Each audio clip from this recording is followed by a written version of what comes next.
each other. And I guess maybe we get each other emotionally a little bit better than the others. I'd like to know. Some models? Sure. What makes you cheer up more than looking at gorgeous, stunning models and perfect bodies? Oh, yeah. Exactly.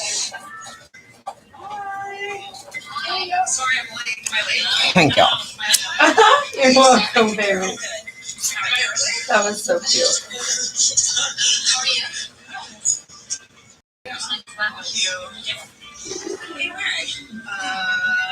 What the fuck you had that to me for? I was gonna punch you in your dick. Why? Because I remember the model. It's just daunting. You're standing there like, really? I know, being young and pretty and skinny. No, it's not. It's the total opposite. No, you know, It's like pretty young, pretty and skinny. but it's like Chapter 7 it's a total misconception. Everyone thinks like, of the kinds of elements, what relation they stand into the elements, and what relation there is betwixt the elements themselves and the soul, senses, and dispositions of men. Next, after the 4 simple elements, follow the 4 kinds of perfect bodies compounded of them, and they are stones, metals, plants, and animals. And although unto the generation of each of these all the elements meet together in the composition, yet every one of them follows and resembles one of the elements, which is most predominant. For all stones are earthy, for they are naturally heavy in descent, and so hardened with dryness, that they cannot be melted. But metals are waterish, and may be melted, which naturalists confess and chemists finds to be true, that they are generated of vicious water, or Now you gotta move it out the bedroom. waterish. Hear me? Yeah. Okay.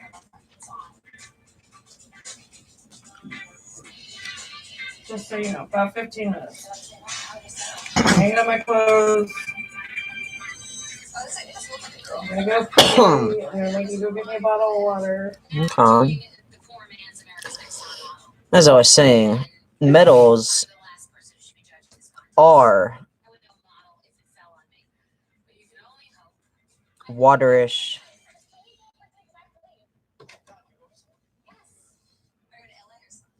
plants have such an affinity with the air that unless they be broad in the open air, they do not bud nor increase.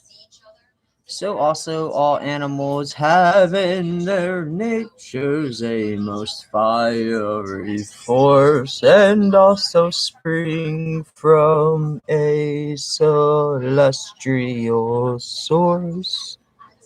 And fire is so natural to them that being extinguished, they presently die. And again, every one of those kinds is distinguished within itself by reason of degrees of the elements. For amongst the stones are especially, they are called earthy, that they are dark and more heavy. And those waterish, which are transparent and compact of water, as crystal, beryl, and pearls, in the shells of fishes.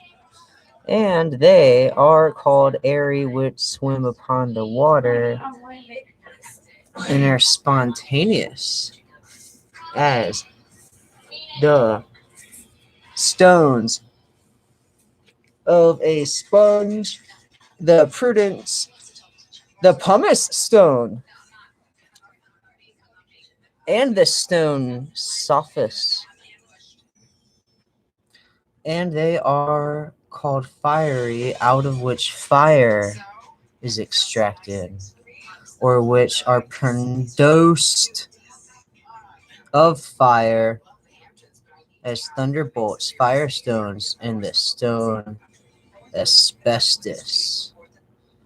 You know, if you're recording yourself with my noise in the background, so I can sound right. I think it'll sound cool. Oh, okay.